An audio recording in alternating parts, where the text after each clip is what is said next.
उड़ी जा पंछी खबर लवा श्याम के। उड़ी जा पंछी खबर लवा श्याम के। उड़ी जा पंछी खबर लवा श्याम के। जवने स्कूलवा में पढ़ता होई है। जवने स्कूलवा में पढ़ता होई है। हथवा लिहले किताबिया मिडिल के। हथवा लिहले किताबिया मिडिल के। उड़ी जा पंछी खबर लवा श्याम के। उड़ी जा पंछी खबर लवा श्याम के। उड़ी जा पंछी खबर लवा श्याम के। जवने मालियवा का नौकर होई है। जवने मालियवा का नौकर होई है।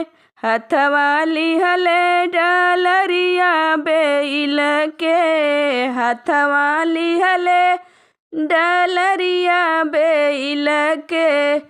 उड़ी जा पंछी खबर लवा श्याम के। उड़ी जा पंछी खबर लवा श्याम के।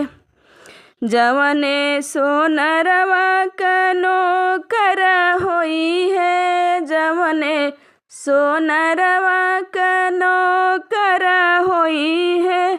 हथवा लिहले अंगूठिया बटर के। हथवा लिहले अंगूठिया बटर के। उड़ी जा पंछी खबर लवा श्याम के। उड़ी जा पंछी खबर लवा श्याम के। उड़ी जा पंछी खबर लवा श्याम के। जवने बजे जवा का नौकर होई है। जवने बजे जवा का नौकर होई है। हथवा लिहले रूमलिया रेशम के। हथवा लिहले रूमलिया रेशम के। हथवा लिहले रूमलिया रेशम के। उड़ी जा पंछी खबर लवा श्याम के। उड़ी जा पंछी खबर लवा श्याम के। उड़ी जा पंछी खबर लवा श्याम के।